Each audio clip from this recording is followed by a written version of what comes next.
और सुदामा अकेले कहीं नहीं जाएंगे, इतनी मित्रता है। कहते हैं कि तुम दोनों जाओ, और मन में गुरु माता की होता है कि कब तक आएंगे लकड़ी लेकर के वन से, तो फिर इनको क्या हम देंगे, क्या खाएंगे। मैया के मन में आता है गुरु माता के, और उनके आश्रम में भोजन के लिए मानिए तो भोजन अगर कुछ था तो वह भिगोया हुआ चना, थोड़ा सा भुना हुआ नहीं, भिगोया हुआ रखा था कि गुरुदेव सांदीपनी ऋषि को वह देंगे। पर कृष्ण और सुदामा जाने को उद्यत हुए। सुदामा जी बोले कि अरे गुरु माता, मैं भीतर से जाकर के कुल्हाड़ी और रस्सी लेकर के आता हूँ। सुदामा जी जाते हैं लेने के लिए। मैया के मन में होता है कि यह चना मैं सुदामा को दे दूं। अब इतने में सांदीपनी मुनि के गुरुकुल में आ जाते हैं दुर्वासा ऋषि। दुर्वासा ऋषि का आगमन हो जाता है सांदीपनी मुनि के विद्यालय में। सांदीपनी मुनि आकर के कहते हैं कि मैया कुछ भिक्षा है क्या, कुछ भिक्षा मुझे दे दो। मैया के मन में आया कि थोड़ा सा चना, अरे मैं अपने शिष्यों को दूं कि इन्हें प्रदान कर दूं।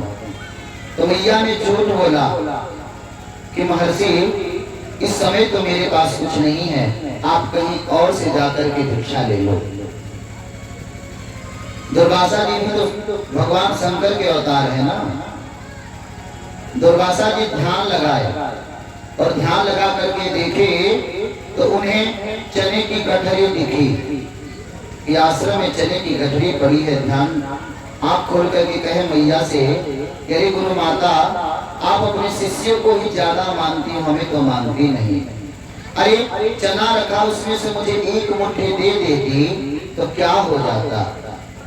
और दुर्वासा ऋषि श्राप दे देते हैं, इस चने को जो खाएगा वह जन्म जन्मांतर तक दरिद्र रहेगा। इस चना को जो खाएगा वह जन्म जन्मांतर तक दरिद्र रहेगा। और इतने में आ जाते हैं सुदामा जी कुल्हाड़ी और रस्सी लेकर के, और सुदामा जी इस बात को सुन लेते हैं।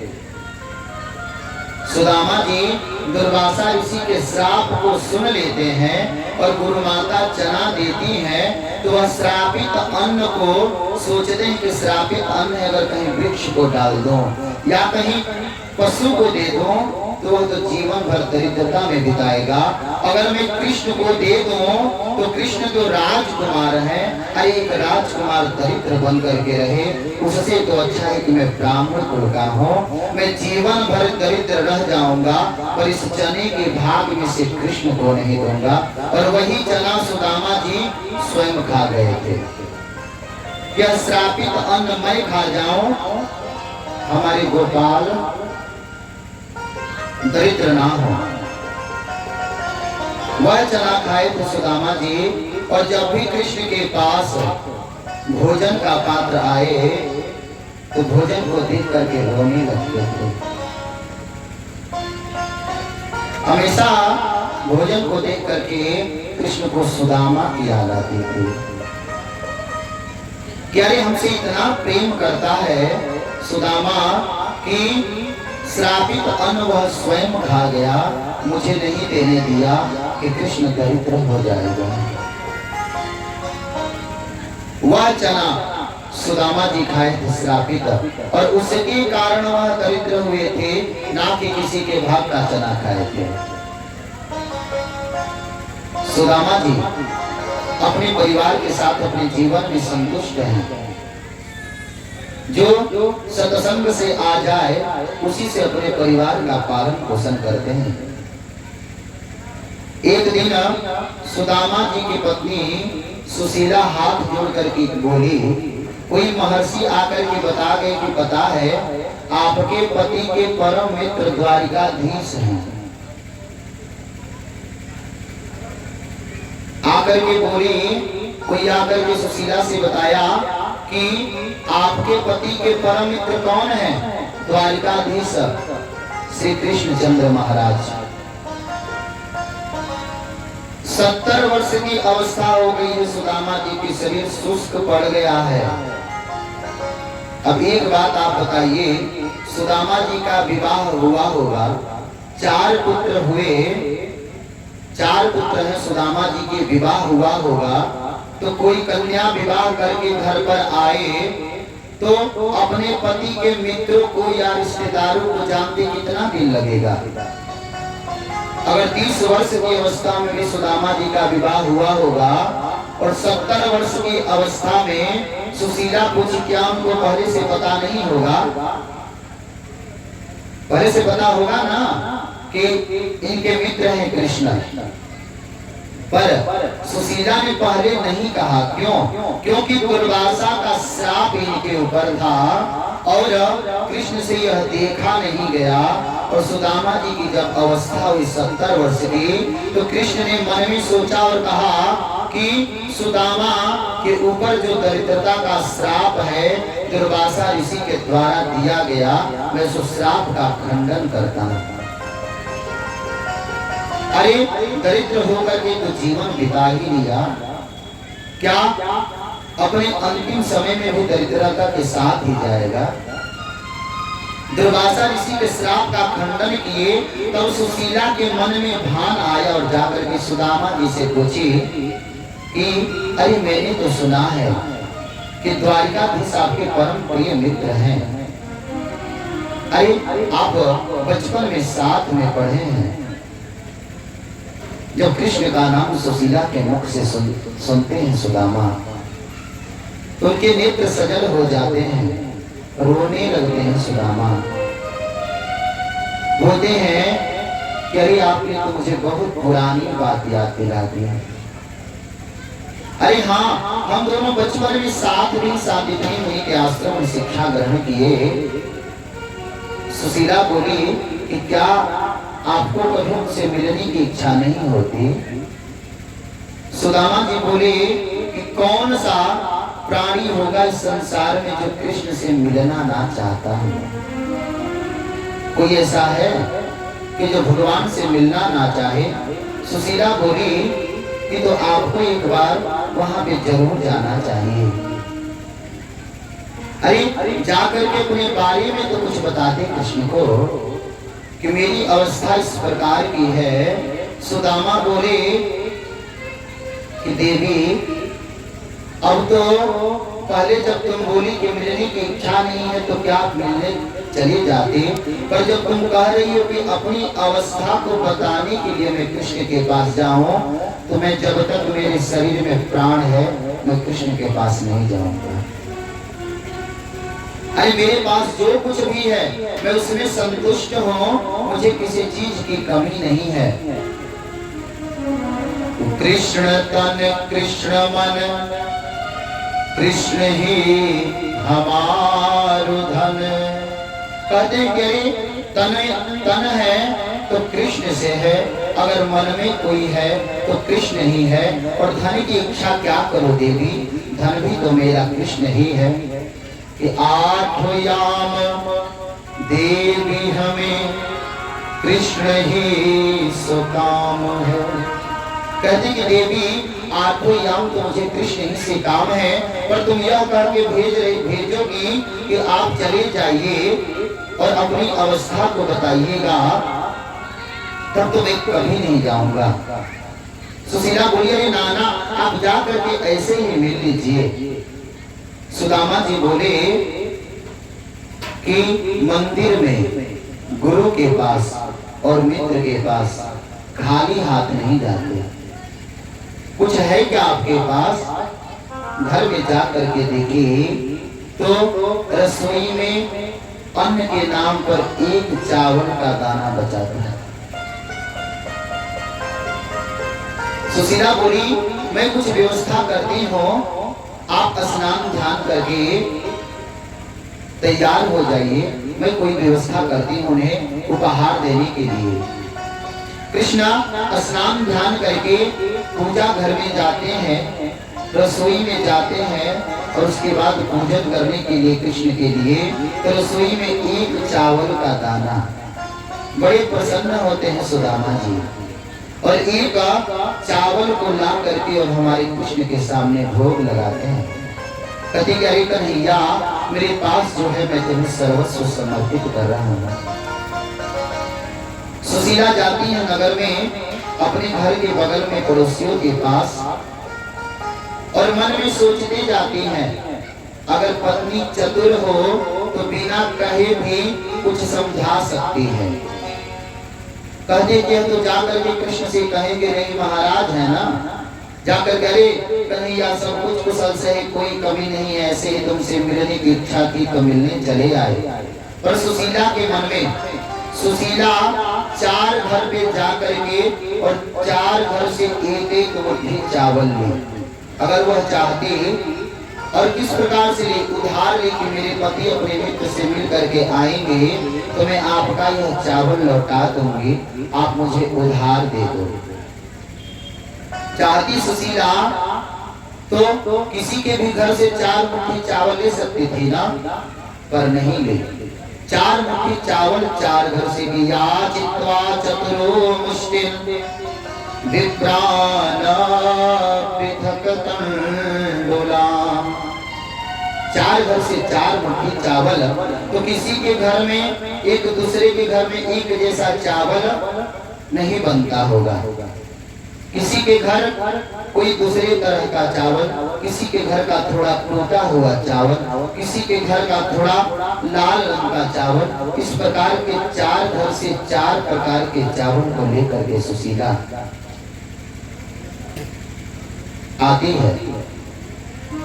वस्त्र के नाम पर कुछ भी नहीं है घर पे, एक फटी सी धोती सुदामा जी के शरीर पर, उसी को कमर में लपेटते, उसी को ओढ़ लेते, हाथ में टूटा हुआ लोटा और एक छड़ी के अलावा सुदामा जी के पास और कुछ भी नहीं। एक पुरानी फटे हुए धोती में सील करके 10 जगहों से सील करके और पोटली बनाती है, उसी में चावल रख करके सुदामा जी को सौंप देती है और मन में सोचती है कि जब यह उपहार जाएगा गोपाल के पास तुमसे कहने की आवश्यकता नहीं पड़ेगी, और जब वह उपहार देखेंगे तो समझते देर ना लगेगी कि मैया एक जगह से नहीं कई जगहों से चावल व्यवस्था करके उपहार दी है। अरे वस्त्र को देख करके समझते देर नहीं लगेगी ना, इसके पास पहनने के लिए भी वस्त्र नहीं है। हाथ जोड़ करके सुशीला सुदामा जी को वह तंडुल का पोटली दे देती है। सुदामा जी तंडुल की पोटली को लेकर के अब द्वारिका कहा सुदामा जी धीरे धीरे निकल पड़ते हैं। खाए पिए बिना शरीर शुष्क पड़ गया है, लेकिन कृष्ण नाम का प्रभाव उनके चेहरे पर तेज है, चमक है। सुदामा जी चलते हैं कृष्ण जी से मिलने। मार्ग में चलते जा रहे हैं, कभी कड़क के धोकर, पांव में चप्पल जूते खड़ाऊ कुछ भी नहीं है। कभी पांव जले तो तिलमिला उठते और कहते अरे कन्हैया कितनी दूर तेरी नगरी है। भाव से कहते हैं दूर नगरी रे बड़ी दूर नगरी, हाँ दूर नगरी बड़ी दूर नगरी। कैसे आऊं मैं कन्हैया, कैसे आऊं मैं कन्हैया तेरी गोकुल नगरी बड़ी दूर नगरी, हाँ दूर नगरी बड़ी दूर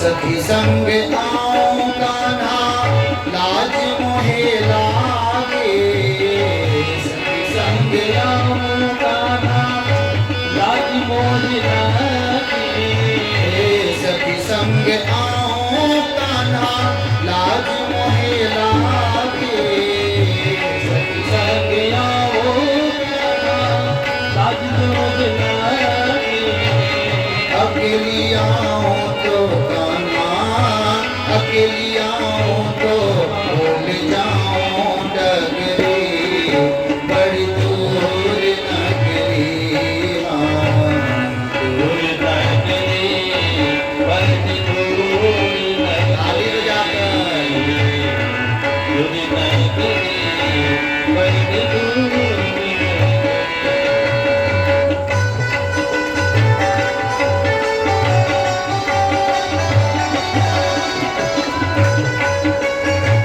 भगवान इतना सुंदर मुख हाथ दिए हैं तो थोड़ा उनका नाम गा लेना है और हाथों से ताली बजा लेना है।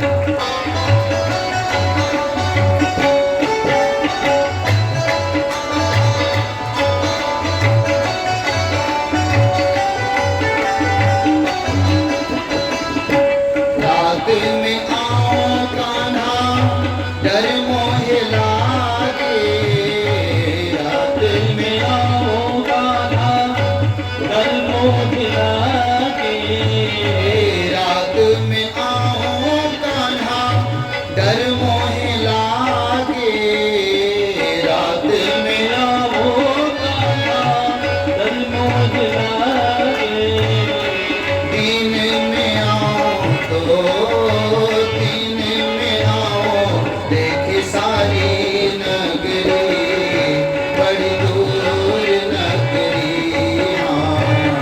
दूर नगरी, ताली बजाकर दूर नगरी, दूर नगरी, बड़ी दूर नगरी।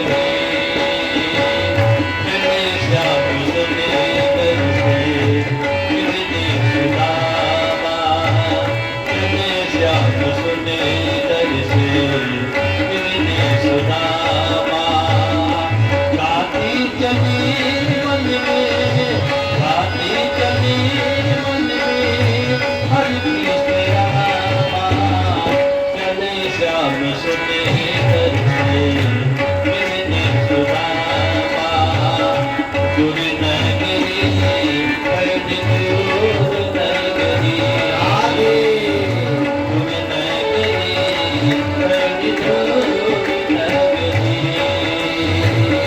धीरे धीरे चलो कान्हा कमर मोरी लचके, धीरे धीरे चलूं कान्हा कमर मोर लचके, धीरे धीरे चलो कान्हा कमर मोरी लचके, धीरे चलो कमर मोर लचके, झटपट चलो तो कान्हा, झटपट चलो तो छलकाए गगरी, बड़ी दूर नगरी, दूर नगरी, बड़ी दूर नगरी, कैसे आऊं मैं कन्हैया, कैसे आऊं मैं कन्हैया, तेरी गोकुल नगरी, बड़ी दूर नगरी,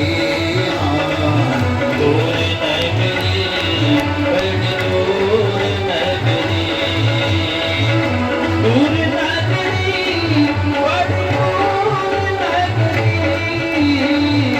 दूर नगरी, बड़ी दूर नगरी।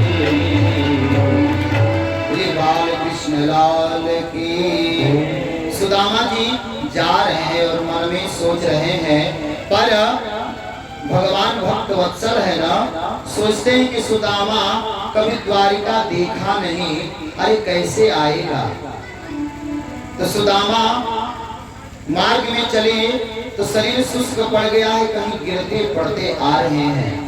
कृष्ण से देखा नहीं गया तो कृष्ण एक मल्लाह का स्वरूप बना करके और नदी के तट पर खड़े हैं नाव लेकर के।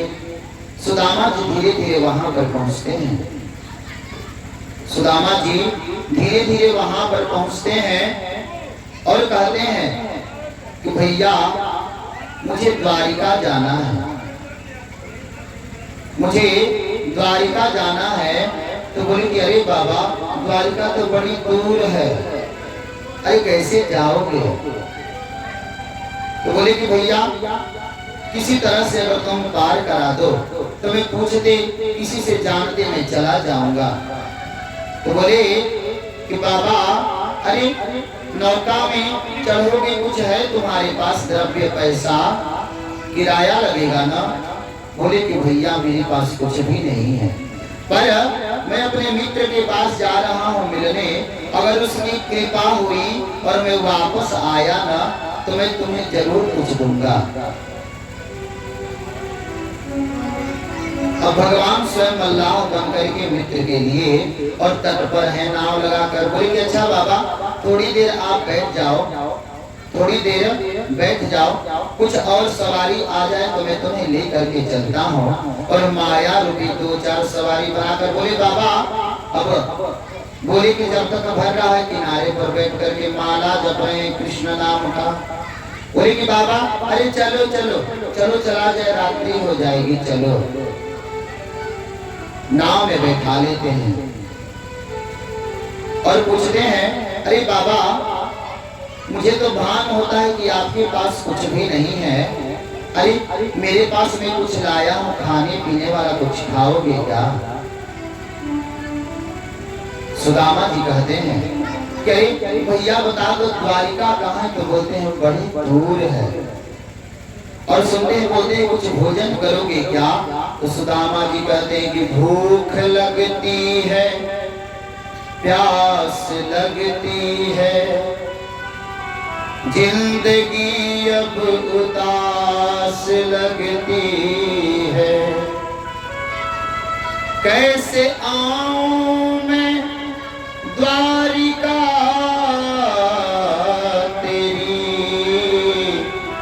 आस भी अब निराश लगती है। मन में सोच रहे हैं कि अरे कन्हैया कितना दूर जाके बस गया है। नाव खेते हुए भगवान सुदामा जी नाव में है और बार बार सोच रहे हैं, कृष्ण नाम का जप कर रहे हैं। कृष्ण भगवान सोचे कि यह निरंतर मुझे ही ध्याता, इसका ध्यान कभी भंग नहीं होता क्या? अरे जरा देखूं तो इसका ध्यान भंग हो रहा है कि नहीं। मल्लाह रूपी कृष्ण कहे कि सुदामा जी से कह रहे कि बाबा अरे यह हाथ में माला लेकर के क्या जपते जा रहे हो? अरे बड़ी दूर की का रास्ता है, मेरे से कुछ बात करो ना। अरे परिवार को छोड़ करके आए हो, कभी धर्म पत्नी जी की और घर पे जो लोग होंगे उनकी याद नहीं आती है। बोले कि भैया तुम नाव खेलो, नाव खेलो, मुझे काहे परेशान कर रहे हो? और बार बार पूछ रहे हैं करें कि मुझे तो अपनी लक्ष्मी की बड़ी याद आती है, बार बार मुझे मेरी लक्ष्मी की ही याद सताती है। और बार बार लक्ष्मी की बात कर रहे हैं। और सुदामा जी को ऐसे करके सुनो ना, आपको अपनी लक्ष्मी की याद नहीं आती? बोले कि भैया तुम नाव क्यों, मुझे क्यों बीच बीच में तुम रोक रहे हो? अरे मेरा माला भंग हो जा रहा है। मुस्कुराते हुए कन्हैया बोल रहे कि लक्ष्मी जैसी हमरी। और सुनते हैं सुदामा जी बोलते हैं कि शुरू हो गया, चुप रहने वाला तो है ही नहीं, धर्मों फिर के माला जपते जा रहे हैं। और इधर कृष्ण भगवान उनका ध्यान भंग करने के लिए कर रहे कि लक्ष्मी जैसे हमरी गोरी रे दुल्हनिया, दुल्हनिया बिन रहा जाए ना। लक्ष्मी जैसे गोरी रे दुल्हनिया, ताली बजाकर लक्ष्मी जैसी हमरी गोरी रे दुल्हनिया, दुल्हनिया बिन रहा जाए ना।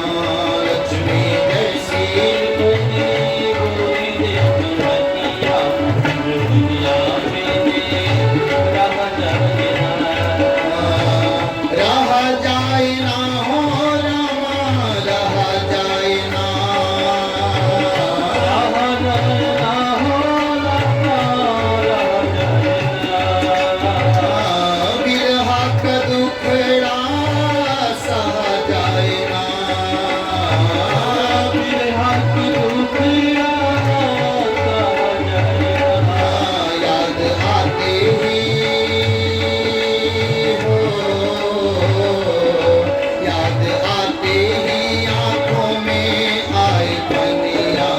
दुल्हनिया बिन रहा जाए ना, याद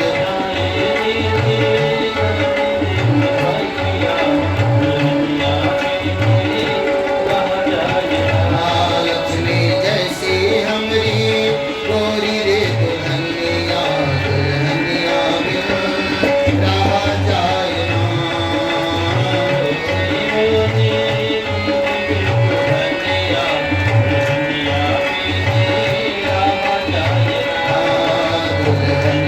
बिन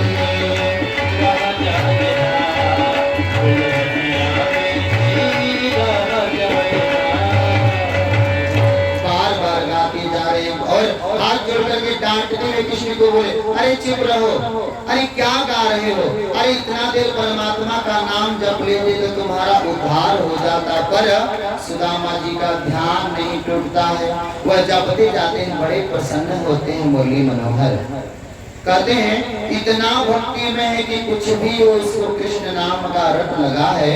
और माला जपते जपते आंख लग जाती है नौका में सुदामा जी की। और सुदामा जी की जैसे ही आंख लगती है तो मुरली मनोहर सोते हुए सुदामा को ला करके द्वारिका में सुला देते हैं। बोलिए बाल कृष्ण लाल की। अब सुदामा जी की आंख खुलती है तो इन्हें बड़ी बड़ी महल अटारियां दिख रही है। अब भौचक्के हो गए हैं, भैया मैं कहाँ आ गया। एक राहगीर से पूछे कि भैया यह कौन सा स्थान है, तो बोला अरे बाबा यह तो द्वारिका है। द्वारिका, मैं इतना जल्दी द्वारिका कैसे आ गया। और मन में सोचता है मेरे कृष्ण की तो लीला अपरंपार है, उसी की लीला होगी कि मैं यथाशीघ्र द्वारिका चला आया। पूछते हैं कि भैया अगर मैं द्वारिका आ गया तो जरा बताओ मेरे हमारे कन्हैया का महल कहाँ है। अब जब सुना मुंह से कन्हैया, बोला कौन कन्हैया, हम किसी कन्हैया को नहीं जानते। अरे बाबा कोई मोहल्ला बताओ, मकान नंबर बताओ, तब न बताएं। अब ऐसे ही बोल दोगे। बोले कि अरे कृष्ण नाम है कृष्ण, तो बोले कि कृष्ण नाम है भैया मैं किसी कृष्ण को नहीं जानता। बोले कि अरे छोड़ो वो यहाँ के राजा हैं। बोले कि राजा है, अरे हाँ राजा है ना, मेरे बचपन का मित्र, इसलिए मैं से कृष्ण कृष्ण ही कहता हूँ। आपके बचपन का मित्र। अरे बाबा किसी चीज से सीधे पूछोगे तो नहीं बताएगा।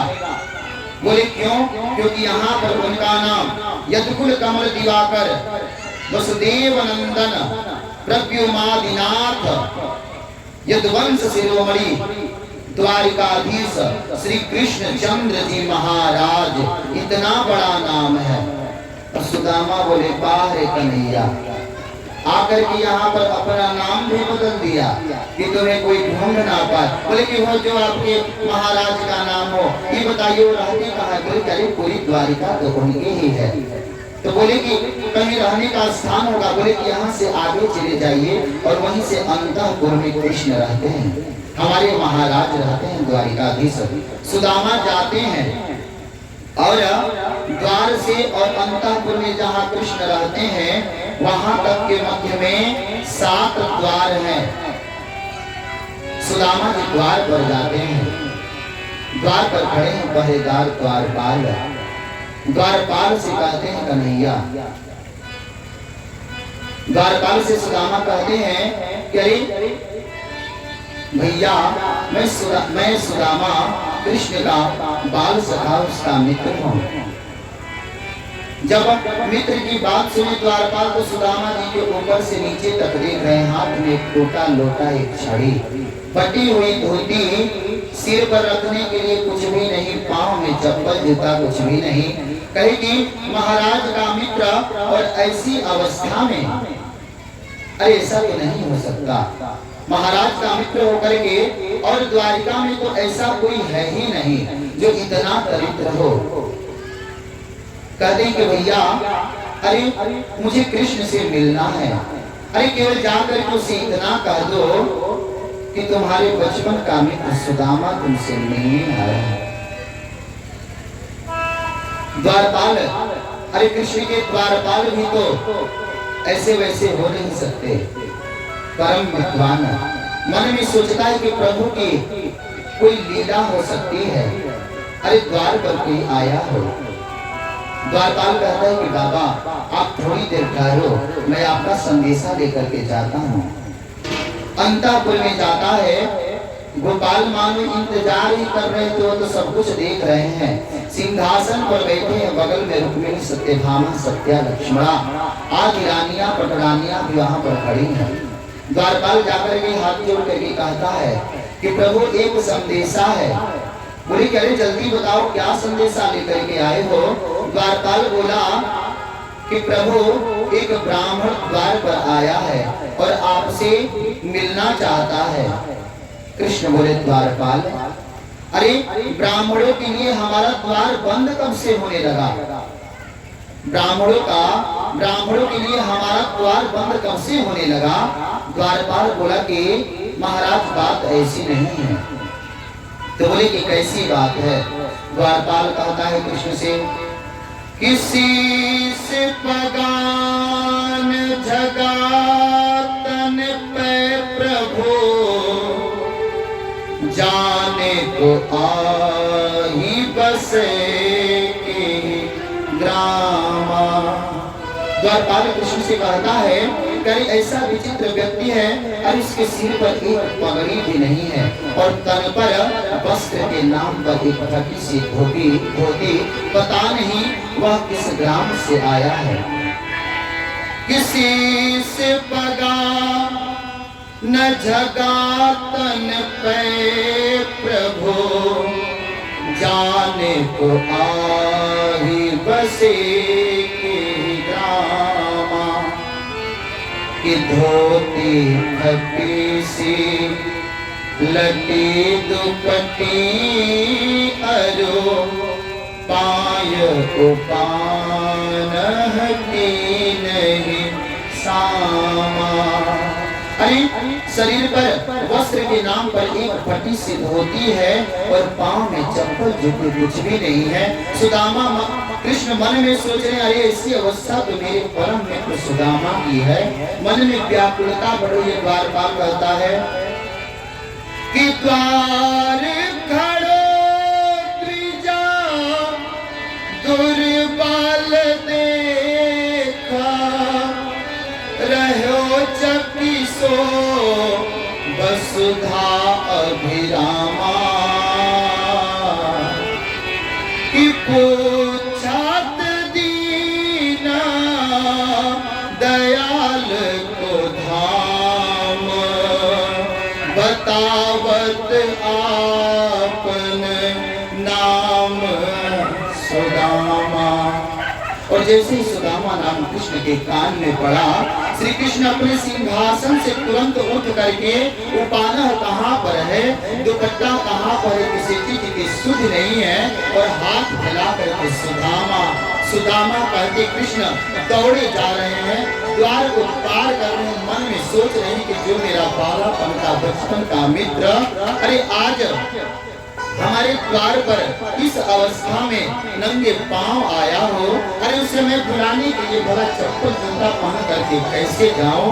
कृष्ण दौड़ते हुए जा रहे हैं। सुदामा कृष्ण की इस अवस्था को देख करके पूरे द्वारिकावासी कौन सा ऐसा अद्भुत आ गया द्वार पर जिससे मिलने के लिए प्रभु इतने बेचैन हो रहे हैं। कृष्ण सुदामा करते जा रहे हैं और जो सुदामा के द्वार पर खड़े होकर के अनेक प्रकार के संकल्प विकल्पों में खोए हैं।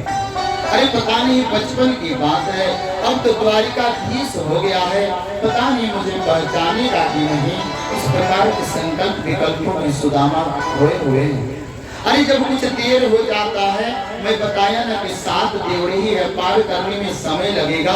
सुदामा करते कृष्ण दौड़े आ रहे हैं और इधर सुदामा जी के मन में होता है कि देर हो गया है, लग रहा है भीतर से कोई संदेशा नहीं आएगा। और सुदामा जी घूम करके और उद्यत होते हैं जाने के लिए। कृष्ण दौड़ करके सुदामा सुदामा, और जैसे ही कृष्ण के मुख से सुदामा नाम कान में पड़ता है सुदामा जी के, घूम करके देखते हैं तो सामने गोपाल खड़े हैं। अरे दौड़ करके कृष्ण सुदामा को अपने अंक में भर लेते हैं और सुदामा जी कृष्ण को अपने अंक में भर लेते हैं। मानो कोई जन्मों का, अनंत जन्मों का बिछड़ा हुआ आज आकर के इस धरा धाम पर द्वारिका में मिल रहा हो। कृष्ण और सुदामा के आनंद की कोई सीमा नहीं है, दोनों एक दूसरे को भूल गए हैं, अंक में लिपट करके रोए जा रहे हैं, कोई कुछ बोलने की स्थिति में नहीं है। पूरे द्वारिका वासी कहे कि अरे हमारे महाराज के मित्र, अरे प्रभु के मित्र इस प्रकार के भी हैं। प्रभु ऐसे लोगों से भी मित्रता करता है जिसके पास कुछ नहीं होता। कृष्ण सुदामा को अपने अंक से थोड़ा दूर करते हैं, दोनों के नेत्र सजल हैं, दोनों रो रहे हैं। सुदामा जी कृष्ण को देख करके कहते हैं कि अरे लल्ला, अरे बरसों बीत गए तुम्हारा साक्षात्कार हुए, अरे मैं तो तुम्हें यूं देख करके ही संतुष्ट हो गया। अरे अब मुझे क्या चाहिए, जीवन का धन दुनिया का तो तुमने सब कुछ दे दिया। अरे कन्हैया, बस तेरे दर्शन की लालसा मुझे यहाँ तक खींच कर लेकर आई। कन्हैया मैं तुम्हें देख लिया, अब जाने का आदेश दे दो। सुदामा की इस बात को जब सुनते हैं कृष्ण तो बोले कि अरे मित्र, अरे बरसों के बाद आए और आकर के तुरंत जाने के बाद तुम कैसे कर सकते हो। कृष्ण सुदामा के हाथ को पकड़ करके और 7 देवड़ी पार करके अंतःपुर में लेकर आते हैं। अंतःपुर में लेकर के आते हैं कृष्ण सुदामा को, और सुदामा को सिंहासनासीन करते हैं। जिस सिंहासन पर कृष्ण बैठते हैं ना, उसी सिंहासन पर कृष्ण सुदामा को बैठाते हैं। महल को देख करके, सिंहासन को देख करके सुदामा जी चकित हो रहे हैं और हमारे गोपाल बैठ जाते हैं सुदामा के चरणों में। सुदामा के चरणों में बैठ करके अब जैसे ही नीचे बैठते हैं सुदामा घबरा कर कहते हैं अरे कन्हैया, अरे तू नीचे काहे बैठ गया। बोला कि अपने चरणों में रहने दो मित्र, अरे तुम्हारे चरणों में जो सुख प्राप्त होता है ना, उस इस ऐश्वर्य में नहीं है। और सुदामा जी के चरणों को लेकर के और पीतांबर पर रख के जब पोंछना शुरू करते हैं ना, झाड़ना शुरू करते हैं कृष्ण, तो सुदामा के नेत्र तो सजल है, कृष्ण के नेत्र सजल हो जाते हैं। रुक्मिणी वहीं पर खड़ी है, मन में सोच रही कि कौन सा ऐसा अवधूत आ गया कि महाराज उसके चरणों में पड़े हैं। कृष्ण रुक्मिणी के मन के बात को जान जाते, कहते हैं कि रुक्मिणी, अरे भीतर से जल लेकर के आओ, मुझे इस महान भाव के पांव धोने हैं। रुक्मिणी दौड़ करके जा रही है, मन में सोचती जाती है इतनी दास दासी भरे हैं, सब हाथ जोड़ करके कब कृष्ण मुझे आदेश दें कि मैं कुछ करूं, और आज महाराज मुझे आदेश दे रहे हैं। अरे ये कौन सा अवधूत है, कौन सा बड़ भागी है जो आज उसका पदार्पण मेरे महल में हुआ है। अरे देवता यक्ष गंधर्व भी आते हैं द्वार पे, तो कृष्ण कहते हैं कि 2 दिन के बाद मिलेंगे, 4 दिन के बाद मिलेंगे। पर यह कौन है कि प्रभु नंगे पांव दौड़ करके और ला करके अपने सिंहासन पर सिंहासनासीन कर दिए।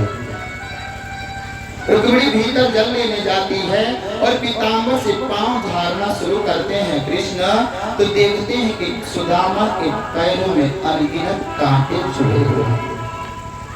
और सुदामा के इस प्रकार के पांव की अवस्था को देख करके, कटकंटक भरे पाद पद्मों को देख करके, जब तक रुक्मिणी भीतर से जल लेकर के आ पाती, तब तक हमारे कृष्ण के नेत्रों से इतना जल बहा कि प्रभु ने सुदामा के दोनों पांव प्रक्षालन कर दिए कि ऐसे बेहाल बेवाइन सो पग कंटक जाल लगे पुनि जोए, हाय महादुख पायो सखा आए के न किते दिन खोए कि देखी सुदामा कि दीन दशा करुणा करके करुणा निधि रोए पानी बरात को हाथ छुयो नहीं नैनन के जल से पग धोए। अरे सुदामा जी के पैरों को कृष्ण नेत्र से के जल से प्रक्षालन कर देते हैं कि प्रीतो विमुंचयन बिंदु नेत्राभ्याम पुष्करीक्षण। अरे प्रीति की अधिकता में कृष्ण के नेत्रों से इतना जल बहा कि जब तक रुक्मिणी भीतर से जल लेकर के आ पाती तब तक कृष्ण अपने नेत्रों के जल से सुदामा के पांव प्रक्षालन कर दिए। पांव पोंछ रहे हैं, सुदामा संकोच कर रहे, कह रही है क्या कर रहे हैं? तो कहते हैं कि विप्रा प्रसादा धरणी धरो हम विप्रा प्रसादा कमला बरो हम कि विप्रा प्रसादा अजितो जितो हम विप्रा प्रसादा मम राम नाम। अरे कहते हैं कि सुदामा अपने पैरों में रहने दो विप्र प्रसादा धरणी धरो हम। अरे आज जो मैं कुछ भी हूँ ना आप ब्राह्मणों के आशीर्वाद से ही हूँ। अरे आप ही की कृपा से मुझे सर्वस्व प्राप्त हुआ है। अगर मुझे कोई राम कहता है कोई कृष्ण कहता है अगर तुम ना बताओ कि राम ऐसे होते हैं और कृष्ण ऐसे होते हैं तो कोई हमारी चरण सेवा क्यों करेगा? अरे कोई हमारी पाद्य सेवा क्यों करेगा? इस प्रकार का विचार कृष्ण के मन में। रुक्मिणी भीतर से जल लेकर के आई और इस दृश्य को देख करके आवाक रह गई। कहते हैं कृष्ण सुदामा से कि मेरे बालापन के यार सुदामा कैसे आए। सब लोग कहेंगे क्यों इतनी देर लगाई तेरे पाँव में फटी बेवाई क्यों इतनी देर लगाई तेरे पाँव में फटी बेवाई क्यों इतनी देर लगाई तेरे पाँव में फटी बेवाई क्यों इतनी दूर लगाई तेरे पाँव में फटी बेवाई। कुछ तो मुख से वचन उचार कुछ तो मुख से वचन उचार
सुदामा जी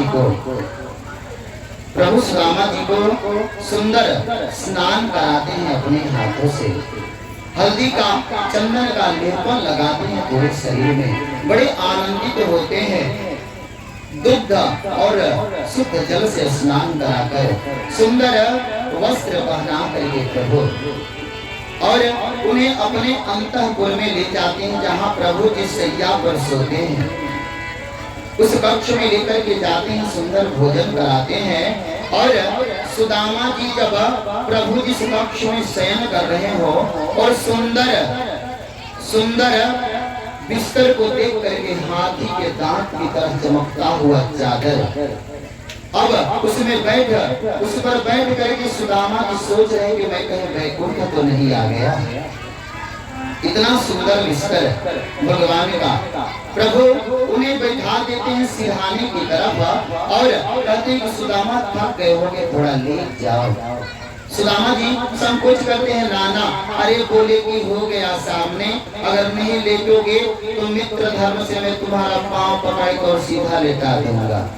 अब सुदामा जी संकोच कर रहे हैं और कृष्णा बैठ गए सुदामा जी के पांव के पास और अपने गोद में सुदामा का पांव लेकर के दबा रहे हैं। सुदामा के पांव को कृष्ण अपनी गोद में रख करके दबा रहे हैं और मित्रवत बातें हो रही हैं। पूछ रहे हैं यदि सुदामा और सब बताओ, परिवार का कुशल क्षेम। बोले कि अरे कृष्ण सब कुछ कुशल से, किसी प्रकार की कमी नहीं है, बड़े आनंद से अपने परिवार के साथ रहते हैं। कृष्ण मन ही मन रो रहे कि मित्रता ऐसी है, अरे इसके पास कुछ नहीं है पर मेरे सामने आकर के और कह रहा है कि मेरे पास सर्वस्व है। अरे क्योंकि बोलते हैं सुदामा कि मेरे पास तुम्हारे नाम का धन है, तो मेरे पास किस चीज की कमी हो सकती है कन्हैया। पूछते हैं कि सुदामा अरे तुमने विवाह किया क्या? और संकोच करें सुदामा बताने में। अरे बोलो बोलो। बोले कि हाँ विवाह हुआ, 4 पुत्र भी हैं। तो बोले अरे तुमने विवाह में तो मुझे बुलाया नहीं, न्योता नहीं दिया। बोले कि मुझे पता नहीं तुम कितने दूर रहते हो, मैं तुम्हें कैसे बुलाऊं। सुदामा पूछे अच्छा ये बताओ तुम्हारा विवाह हुआ क्या? मन में सोच रहे हुआ तो है पर इतना तुम्हें बताओ। अरे विवाह किया? बोले कि हाँ हाँ विवाह किए। अरे आदेश देते हैं रुक्मिणी को कि अरे आकर के इस महाभाग के पांव छुओ और आशीर्वाद प्राप्त करो और सबको बोल दो। जब सुने सुदामा जी सबको बोल दो, बोले कि एक से ज्यादा किया है क्या? तो बोले कि अब आशीर्वाद दो बाबा। अब आ रही रुक्मिणी पांव छू रही हैं, सुदामा जी आशीर्वाद दे रहे हैं अखंड सौभाग्यवती भव, चिर सौभाग्यवती भव। रुक्मिणी आई, पीछे से जामवती आई, अखंड सौभाग्यवती भव चिर सौभाग्यवती भव। पीछे से सत्यभामा आ रही है, अखंड सौभाग्यवती भव चिर सौभाग्यवती भव। सत्या आ रही है, चिर सौभाग्यवती भव अखंड सौभाग्यवती भव। आशीर्वाद दे रहे हैं हाथ उठा उठा करके। पीछे से आ रही है कालिंदी यमुना, चिर सौभाग्यवती भव अखंड सौभाग्यवती भव। आशीर्वाद दे रहे हैं सुदामा जी। अब ऐसे आशीर्वाद देते देते और कभी कृष्ण की पत्नियों को देखे, कभी कृष्ण को देखे और कहे कि कितना विवाह किया भैया बता। अब हाथ उठा करके चिर सौभाग्यवती भव अखंड सौभाग्यवती भव आशीर्वाद देते देते जब 50 पत्नियां बीत गई तो केवल करें अखंड सौभाग्यवती भव अखंड सौभाग्यवती भव। अब और 50 बीत गई तो सुदामा जी का हाथ थक जाता है, नीचे कर लेते हैं और जो 5 छुके जा रही है 100 और तो करें भव भव भव। अब पूछे अरे कन्हैया अब तो बता दे। अरे अब तो आशीर्वाद देते देते मैं थक गया, कितना विवाह किया? तो बोले कि ज्यादा नहीं मित्र, 16,108 विवाह किया हूँ। और सुनते हैं सुदामा तो बोले मन में बोले कि अरे देखो ये तो आशीर्वाद देते देते कई सप्ताह बीत जाएगा। तो बोले कि तो बोले कि तू सबका पति है ना, तो मुझे प्रणाम कर ले, मैं तुमको आशीर्वाद दे रहा हूँ। सबको आशीर्वाद मिल जाएगा। अब कृष्णा उनको प्रणाम करते हैं और सुदामा जी आशीर्वाद देते हैं कृष्ण को। बातें चलती हैं आपस में मित्रता की। बोले यदि मित्र तो तुम यहाँ पर आए तो भाभी ने जरूर कुछ दिया होगा। अब जब सुने तो सुदामा संकोच कर रहे किसके सामने क्या दूं। सुदामा बार बार संकोच कर रही है, इसे दूं क्या, क्या प्रदान करूं। बोले कि ना भूल गई होगी तुम्हारी भाभी, उन्होंने तो कुछ भी नहीं दिया हमें। तो बोले कि अरे ऐसा नहीं हो सकता है, जरूर कुछ दे करके तुम्हें भेजी होंगी। और कृष्ण की नजर जाती है तो सुदामा जी जो पोटली थी उसे छुपा रहे हैं, बगल में छुपाए जा रहे हैं। बोले कि अरे यह क्या छुपा रहे हो। बोले कि अरे कन्हैया ये कुछ भी नहीं है। तो बोले कि मुझे याद है जब हम लोग सांदीपनी मुनि के आश्रम में थे तो तुमने चने का पूरा भाग खा गया था, तो उसी समय से अकेला मेरे भाग का खा जाता है। अरे आज भी मुझे नहीं देना चाहते हो क्या।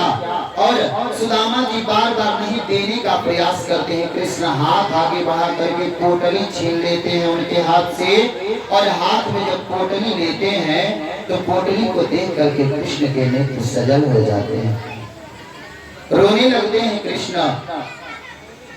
मित्र को दुख ना हो हमारे रोने से, तो कृष्ण पोटली को लेकर के पीछे की ओर घूम जाते हैं। और पोटली को देख करके कृष्ण को समझते देर नहीं लगती कि इसके पास तो पहनने के लिए वस्त्र भी नहीं। कृष्ण उस पोटली को खोलते हैं और पोटली में रखे हुए जब तंडुल पे नजर जाती है, 4 प्रकार का तंडुल है। कृष्ण का हृदय विह्वल हो जाता है। कृष्ण मन ही मन बहुत रोते हैं कि इस प्रकार की दीनता, और आकर के हमसे कह रहा है कि मुझे किसी प्रकार की कोई कमी नहीं है।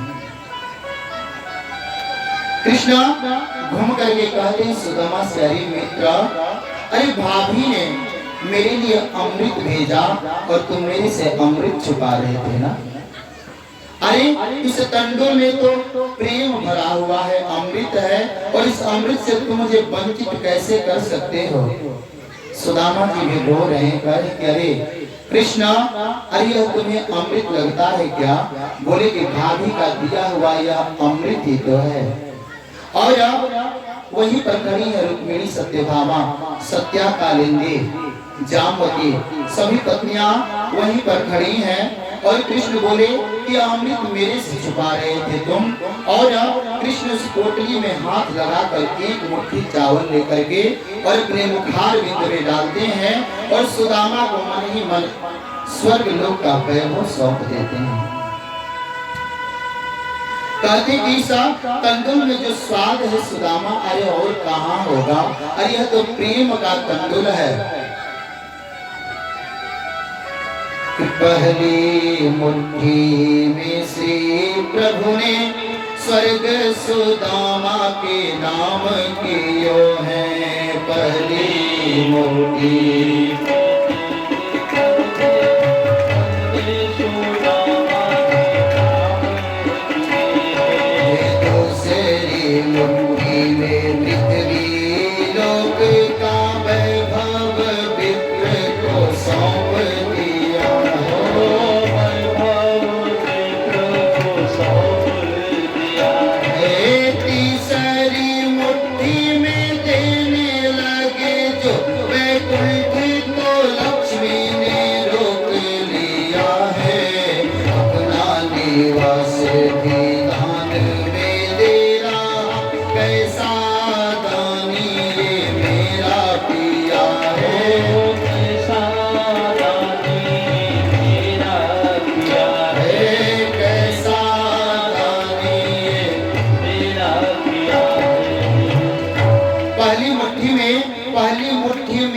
प्रभु ने स्वर्ग सुदामा के नाम कियो है। दूसरी मुट्ठी में पृथ्वी लोक का वैभव विप्र को सौंप दिया है। दूसरी मुट्ठी में प्रभु पूरे पृथ्वी लोक का वैभव सुदामा को दे देते हैं। और जब तीसरी मुट्ठी तंडुल निकाल करके और जब मुख में अपने मुखार बिंदु में डालने का प्रयास करते हैं कि तीसरी मुट्ठी में देने लगे जो बैकुंठ तो लक्ष्मी ने रोक लिया है, अपना निवास भी दान में दे रहा, कैसा दानी ये मेरा पिया है। अरे हाथ पकड़ करके लक्ष्मी और तुरंत रुक्मिणी से लक्ष्मी स्वरूप में आकर के कहते हैं कि हे वैकुंठाधिपति, अरे क्या तुम तीसरी मुट्ठी खा करके और वैकुंठ भी सुदामा को दे देना चाहते हो? अरे तुम क्या सुदामा का स्थान लेना चाहते हो? अरे आप क्या सुदामा बन जाना चाहते हैं और सुदामा को वैकुंठाधिपति बना देना चाहते हैं? कृष्ण बोलते हैं कि देवी, अरे मेरे पास सर्वस्व जो है ना, अरे मैं सब सर्वस्व सुदामा को दे करके स्वयं सुदामा बन जाना चाहता हूँ। देवी तुम्हें याद है क्या, जब सुदामा हमारे यहाँ के लिए चला था तो उसके पास कुल संपत्ति के रूप में एक चावल का दाना था। अरे वह उस एक चावल के दाने को पूर्ण मुझे समर्पित कर दिया था। कुल संपत्ति उसके पास एक चावल का दाना था कि मेरा फर्ज है कि पूरी संपत्ति दे करके सुदामा को, मैं सुदामा को कृष्ण बना दूं और स्वयं सुदामा बन जाऊं, तब उसकी बराबरी कर पाऊंगा।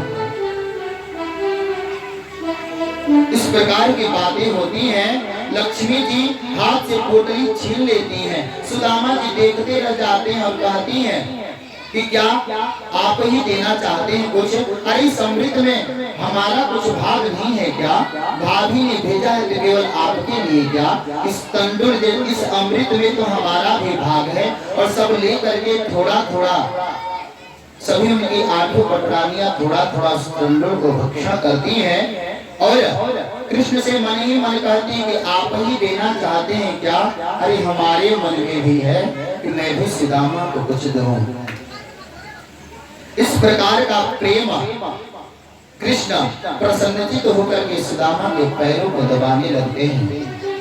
सवेरा होता है, सुदामा के मन में सुदामा कहती कि अरे कृष्ण, अरे घर पर सब मेरी राह देख रहे होंगे, अब तो तुमसे मिलना हो गया, अब जाने का आदेश दे दो।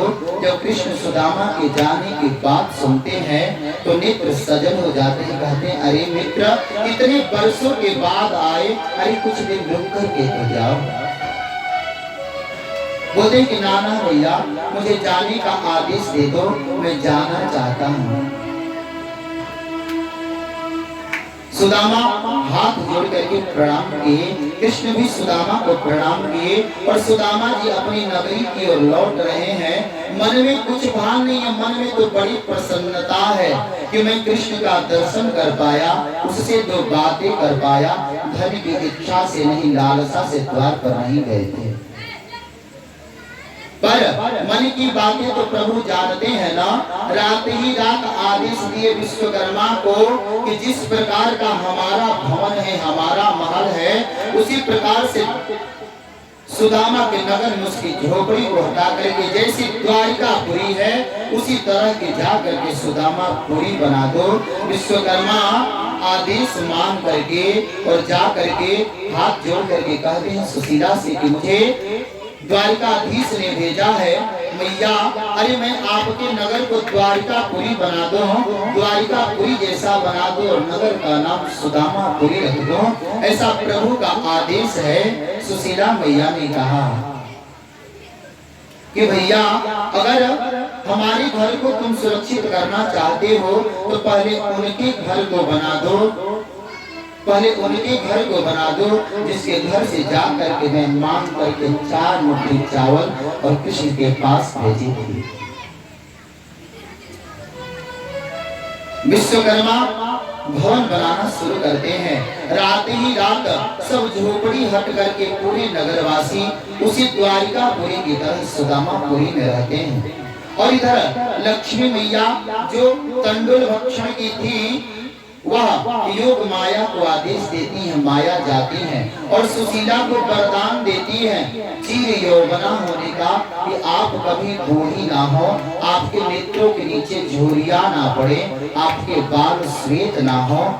अब सुदामा जी की पत्नी, सुदामा जी 70 वर्ष की अवस्था, तो पत्नी की व्यवस्था 55, 60, 65 हो गई है, पर वरदान देकर के आ गई चिर यौवना का, आप हमेशा इस तरह से नव युवती रहो। सुदामा जी आते हैं, सुदामा जी अपने नगर की ओर आते हैं और दूर से नगर को देखते हैं तो मन में सोचते हैं इतना सुंदर भवन, अरे मेरी तो यहीं पर झोपड़िया थी, हमारी कपिला गैया थी, मंदिर था, लग रहा है कि मैं गया था मिलने कृष्ण से, इसीलिए मैं सुशीला से बोल रहा था कि मैं नहीं जाऊंगा, पर उसने भेजा, लग रहा है कि कोई राजा आ करके यहाँ और सबकी झोपड़ी हटा करके अपना साम्राज्य बना लिया है। पर मैं जाकर के पूछूं तो सही, जाते हैं तो जैसे द्वारपाल कृष्ण के द्वार पर, यहाँ पर भी द्वारपाल खड़े हैं, जाकर के कृष्ण द्वारपाल से पूछते हैं कि भैया अरे यह नगर किसका है? तो बोलते हैं अरे यह तो सुदामापुरी है। कहते हैं सुदामापुरी, लग रहा है कि कोई सुदामा नाम का सेठ हमारे नहीं रहने पर हमारी झोपड़ी उपड़ी हटा करके और यह भवन बना लिया। पर मैं उससे पूछूंगा कि भैया मेरी झोपड़ी कहाँ गई, हमारी धर्मपत्नी सुशीला कहाँ गई, हमारे पुत्र कहाँ हैं, हमारी कपिला गैया कहाँ हैं, उनसे पूछूंगा। बोले कि अरे अपने महाराज को बुलाओ। तो बोले कि महाराज अभी नहीं है। तो बोले कि कहाँ पर हैं? तो बोले कि महाराज अभी गए हैं द्वारिका, कृष्ण से मिलने के लिए, जो द्वारिकाधीश हैं उनसे मिलने गए हैं इस नगर के महाराज। तो बोले कि कृष्ण से मिलने, अरे वह तो मैं ही गया था मिलने, मन में सोच रहे हैं, पर मैं मिलने गया तो यहाँ पर अभी भी मन में कुछ समझ में सुदामा जी को नहीं आ रहा। बोले कि ठीक है, जो महारानी होगी सुदामा जी की पत्नी उनको बुलाओ। अब उधर से आ रही है सुशीला और दूर से देखी सुदामा जी तो दौड़ते भागते आ रही हैं और पांव पकड़ने का प्रयास कर रही। सुदामा के पांव पीछे कर, अरे रुको देवी, कौन हो तुम? सुदामा की पत्नी सुशीला जब इस बात को सुनी तो रोते हुए कही, अरे मैं आपकी धर्म पत्नी सुशीला।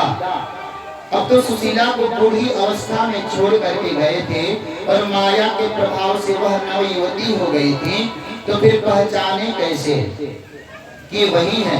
पर कुछ तत्व ज्ञान की बात बताती है जो आपस में पति पत्नी की बातें, क्या आपको भान है? अरे हमारे समय में ऐसी ऐसी बातें बीती हैं। अरे जब आप जाने लगे तो 4 मुट्ठी चावल दी और खड़े होकर के वृतांत बताती है कि जब आप द्वारिका गए तो विश्वकर्मा आए थे और इस भवन को बनाए कि जैसी द्वारिका पुरी है वैसी सुदामापुरी बना दो, द्वारिकाधीश का आदेश है। और माया ने आकर के कहा कि लक्ष्मी का आदेश है कि मुझे चिर यौवना बना दो। उन्होंने आकर के आशीर्वाद दिया। अरे ये आपके पुण्य का प्रताप है कि यह नगरी सुदामापुरी में बदल गई। सुदामा जी बड़े बड़े महल अटारियों को देख करके डर रहे हैं, मन में भान कि सुदामा मंदिर देख डरे, सुदामा ताली बजाकर सुदामा मंदिर देख डरे, सुदामा मंदिर देख डरे। कहाँ गई मेरी राम जो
करने मालिक घर से बाहर घर की खोज करे सुदामा मंदिर देख करे सुदामा मंदिर देख करे। ताली बजाकर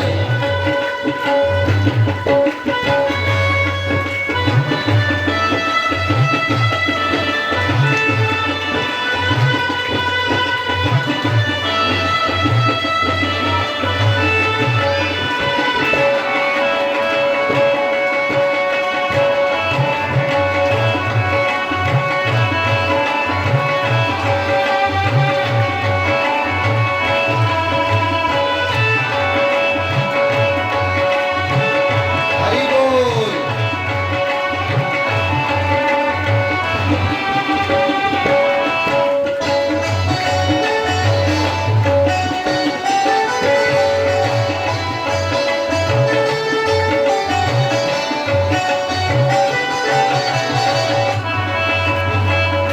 घर की रानी खड़ी द्वार पर नैना प्रेम भरे घर की रानी खड़ी द्वार पे नैना प्रेम भरे। देख हुआ है रान सुदामा देख हुआ है राम सुदामा एक एक पाँव धरे सुदामा मंदिर देख करे सुदामा मंदिर देख ताली बजाकर सुदामा मंदिर देख करे।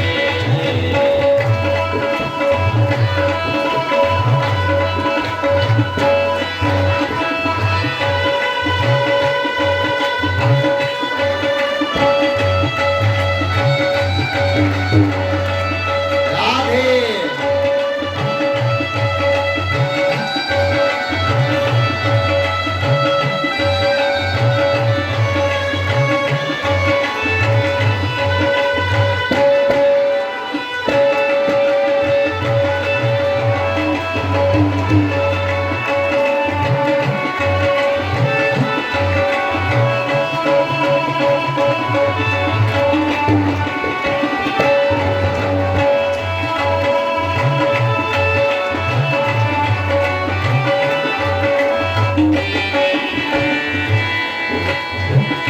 किसने दिए तुम्हें सुंदर गहने हीरे लाल जड़े किसने दिए तुम्हें सुंदर गहने हीरे लाल जड़े। किसने बनाया महल हमारा किसने बनाया महल हमारा ऊंचे ऊंचे बड़े बड़े सुदामा मंदिर देख करे सुदामा मंदिर देख करे।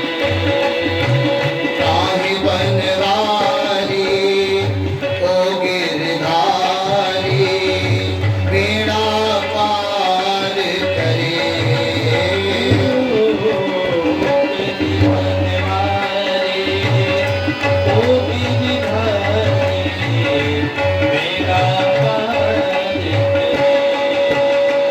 दुखियों का दुख हरने वाले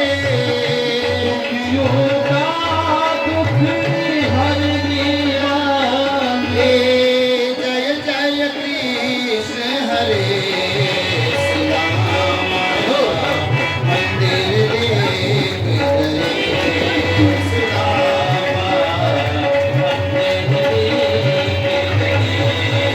सुदामा मंदिर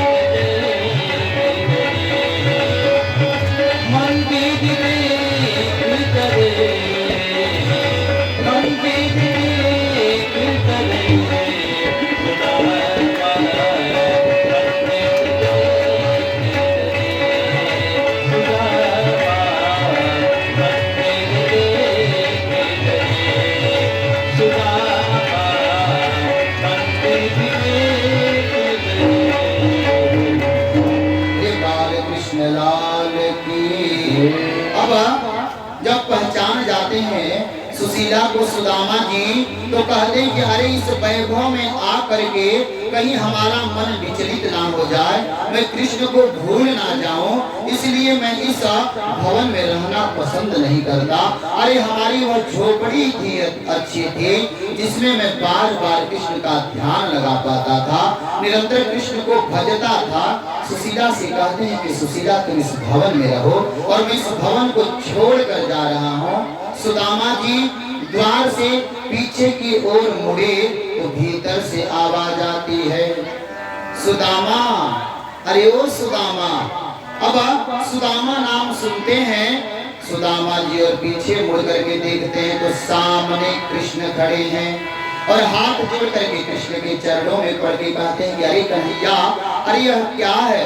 बोले कि अरे मित्र, अरे मैं हर तरह से तुम्हारा परीक्षण कर लिया हूँ, अरे यह वैभव ऐश्वर्य भी तुम्हें मेरे भजन करने से, मेरा ध्यान करने से नहीं रोक सकते, अरे तुम इस महल में रहो। बोले कि अरे मित्र, इस संपत्ति से तो अच्छी विपत्ति थी, मैं तुम्हें निरंतर ध्याता था। तो कृष्ण बोले कि विपत्ति क्या है सुदामा, और संपत्ति क्या है? कि विपदो नैव विपदः, संपदो नैव संपदः, विपदः विस्मरणं विष्णो, संपद नारायण स्मृतिः। अरे कहते हैं कि गोविंद की याद बनी रहे हृदयों में, इससे बड़ी संपत्ति नहीं है। सुदामा पता है क्या तुमको? अरे विपत्ति तो नारायण को भूल जाना है, और संपत्ति तो निरंतर हृदय में बनी रहे प्रभु की याद, वही संपत्ति है। हाथ जोड़ करके और सुदामा जी पड़ जाते हैं कृष्ण के चरणों में, और कहते हैं कि कृपा की न होती जो आदत तुम्हारी, कृपा की न होती जो आदत तुम्हारी, तो सुनी ही रहती अदालत तुम्हारी।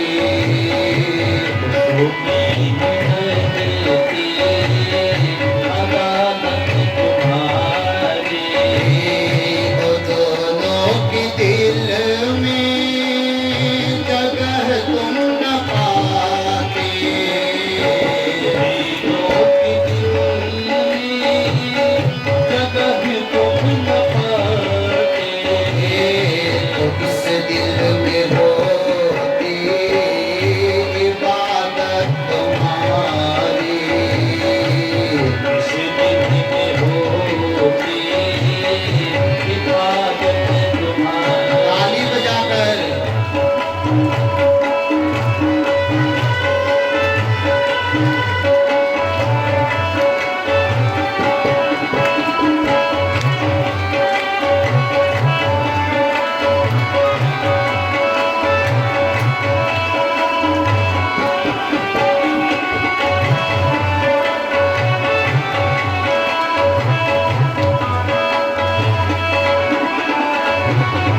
की।